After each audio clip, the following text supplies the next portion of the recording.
Ja? Da ist Caroline Bender von der 3B. Ich wollte fragen, ob ich Was hast du fragen? Ich muss dringend.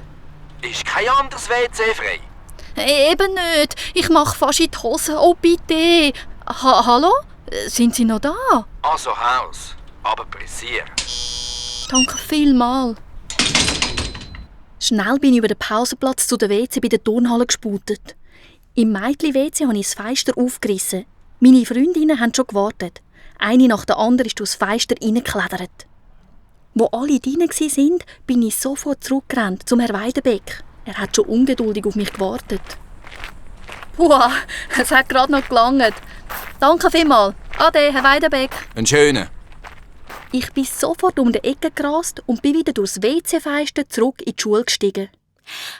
Das läuft doch wie am Schnürli. Einmal der erste Teil. Aber wenn uns der Herr Weidenbeck verwünscht? Tut er nicht. Wir sind doch viel zu schlau.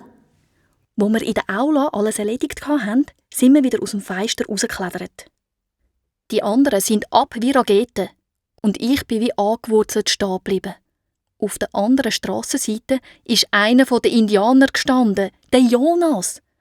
Er hat mich ganz erstaunt angeschaut. Und ich habe zurückgestarrt. Wo bleibst du auch? Caro! Ich habe am Jonas kurz zugelächelt und bin weitergerannt. Meinen Freundinnen habe ich nichts von meiner Begegnung erzählt. Die wären vor Angst wahrscheinlich gerade in Ohnmacht gefallen.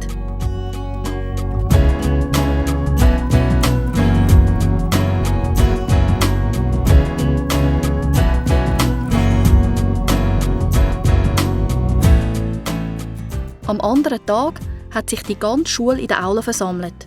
Unser Klassenlehrer, der Herr Wetzloff, ist auf der Bühne gestanden und hat eine Begrüßungsrede gehalten. Auf der Bühne war ein kleines Indianerdorf aufgestellt.